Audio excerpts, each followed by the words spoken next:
اب آپ کہتے ہیں میرے دعویٰ انہوں نے خارج کر دیا ہے کہ یہ ٹائم بارڈ ہے. اب دیکھیں ایک لمیٹیشن ایکٹ موجود ہے,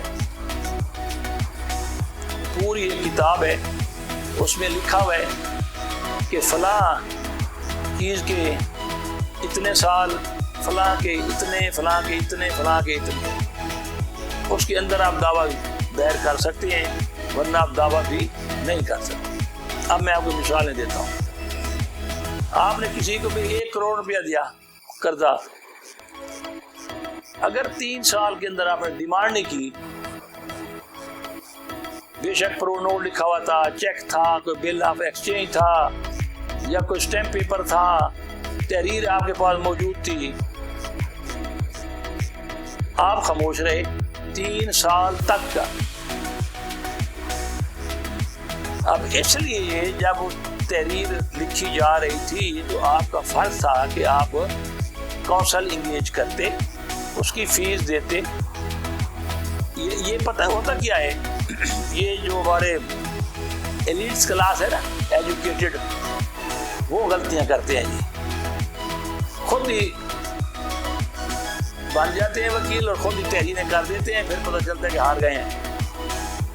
اچھا جی, تو یہ اب آپ نے کیونکہ وکیل یہ انگیج نہیں کیا, اب آپ خوش بیٹھے تھے کہ میں نے بڑی تحریریں کروا لی ہیں, تو اب آپ کا دعویٰ خارج کر دیا ہے جج صاحب نے, پہلی پیشی پر اڑا دیا ہے کہ آپ کا دعویٰ نہیں چل سکتا. بالکل انہوں نے ٹھیک کہا, جج بھی ایک پبلک سرونٹ ہے, پارلیمنٹ کا بنا ہوا قانون ہوتا ہے, عدالتیں پابند ہیں, جو لکھا ہوا ہے وہ اس کے مطابق چلیں گی. ٹائم بارڈ کا مطلب ہوتا ہے زائد المیعاد, کوئی چیز جس کی میعاد ختم ہو گئی ہے. تو یہ بات جو ہے اگر آپ ذہن میں رکھیں گے, ورنہ اس طرح آپ کو اور نقصان بھی ہو سکتے ہیں.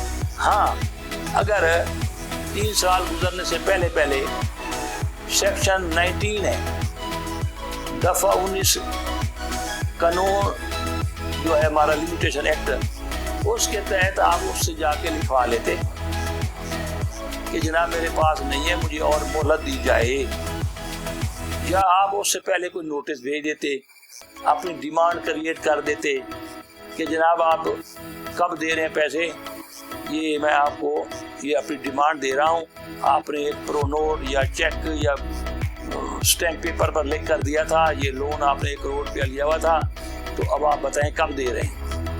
اگر کیونکہ یہ ہوتا ہے کہ law comes to vigilant not to sleepy, جاگ دے دی کٹیاں تے سوتیاں دے کٹے, پنجابی میں جو مثال ہے یہ law comes to vigilant not to sleepy کا ترجمہ ہے. کیونکہ law comes to vigilant not to sleepy, lethargic ایٹیچیوڈ جو کسی کا ہے, قانون دیکھتا ہے کہ آپ کو ایکٹیو ہونا چاہیے.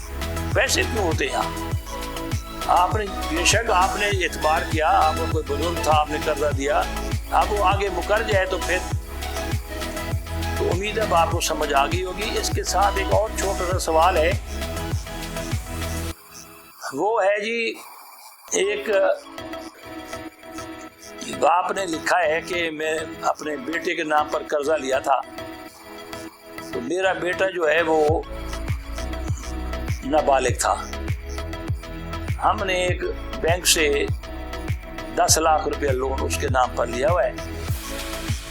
تو اب مجھے کسی نے مشورہ دیا ہے کہ کیونکہ نابالغ تو قرضہ لے نہیں سکتا تھا, لہذا آپ بینک کے 10 لاکھ ڈوب جائیں گے, آپ کے مزے ہیں. یہ جی کنٹریکٹ ایکٹ کے آپ دفعہ پیسہ نکالیں گے, بات تو ٹھیک ہے, بینک کو چاہیے تھا کہ وہ دیکھتے, کیونکہ جو کنٹریکچوئل اوبلیگیشن ہوتی ہے, جو معاہدہ ہوتا ہے,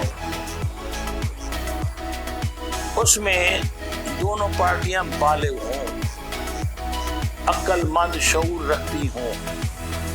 تو بینک نے کیوں غلطی کی کہ انہوں نے ایک نابالغ کے نام اتنا بڑا قرضہ جاری کر دیا.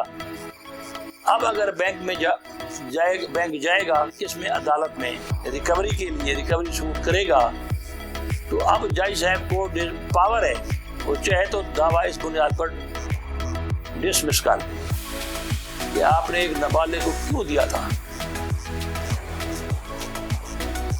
یوں بھی ہو سکتا ہے، چاہے تو وہ کہے کہ جی آپ نے پیسے تو لیے ہوئے ہیں نا، یہاں رکھیں، نہیں تو آپ ایریا آف لینڈ ریونیو ہوتا ہے اس کے قانون کے تحت وصول کیا جا سکتا ہے۔ تو بہرحال آپ اپنی نیت سیدھی رکھیں، یہ نہ کریں کہ آپ یوں کر کے اگر ان سے کوئی غلطی کسی کی ہو گئی ہے تو اس غلطی کا فائدہ آپ اٹھائیں۔ انہوں نے دیا تھا آپ کو، آپ پرافٹ بھی دیں گے، آپ لوگ اصل بھی ہڑپ کرنا چاہتے ہیں، یہ تو ویسے بھی ان اسلامک ہے۔ امید ہے آپ کو جواب مل گیا ہوگا۔ اس میں ایک اور سوال کیا گیا ہے،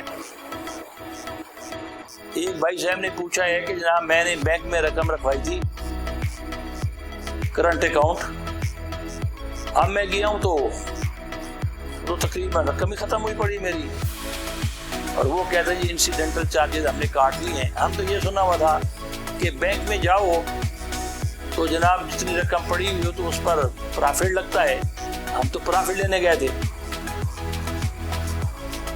دیکھیں جی بات یہ ہے کہ یہی عذاب ہے کہ جب ہم دینی بات کرتے ہیں یا دنیاوی کرتے ہیں یا نماز پڑھتے ہیں یا قرآن پڑھتے ہیں، ہمیں مینے آتے ہی نہیں۔ ہمارے یہاں نماز پڑھی جا رہی ہے، ہماری تعلیم ہوتی ہے جی ڈبل ایم اے، سامع اللہ لمن حمدہ، کیا مطلب ہے کوئی پتہ نہیں۔ اسی طرح ہمارا جو رویہ سوسائٹی میں یہ ہے، آپ بینک میں جب گئے ہوں گے تو وہ لکھا کھڑا ہوگا کہ یونائٹڈ بینک لمیٹڈ، اب اس کا کیا مطلب ہے؟ اگر آپ اس کا مطلب جان لیتے تو پھر آپ کو اس کی سمجھ آ جاتی۔ آپ نے کرنٹ اکاؤنٹ کھولا، ان کا ایک ہوتا ہے آرٹیکل آف ایسوسیشن اور میمورنڈم آف ایسوسیشن، اس میں لکھا ہوتا ہے۔ اب آپ کا کرنٹ اکاؤنٹ تھا تو کرنٹ اکاؤنٹ کیا مراد ہے؟ آپ جب چاہیں جس وقت چاہیں اماؤنٹ نکلوا لیں، وہ پابند ہوتا ہے بینک۔ اگر آپ کا سیونگ اکاؤنٹ ہے سپوز، تو پھر آپ کو نوٹس دینا پڑتا ہے کہ میں نے اتنی بہت بڑی اماؤنٹ نکلوانی ہے، اس میں کوئی نوٹس کی ضرورت نہیں ہوتی۔ تو اسی طرح اس پر انسیڈنٹل چارجز کٹتے ہیں، تو آپ کچھ نہیں کر سکتے، بینک ٹھیک کہتا ہے۔ امید ہے آپ کو یہ سمجھ آ گئی ہوگی۔ ایک سوال اور ہے جو میرے بھائی نے پوچھا ہے، وہ بھی اسی بینک کے متعلق ہے، تاکہ آپ کو یہ شعور آ جائے۔ وہ ہے جناب کہ یہ کہتے ہیں کہ ہم نے لاکر میں کچھ جیولری رکھی تھی اور کچھ اور چیزیں، تو بینک میں ڈاکہ پڑا، تو اب وہ کہتے ہیں جی ہمیں بھی نقصان ہوا ہے، تو لاکر کی ایک چابی آس پاس بھی تھی، تو ہم نہیں کر سکتے۔ اب آپ پھر دیکھیں وہی بات آ گئی، UBL لمیٹڈ المحدود، کیا مطلب؟ Limited by share, limited by guarantee, ایک ان لمیٹڈ کمپنی بھی ہوتی ہے۔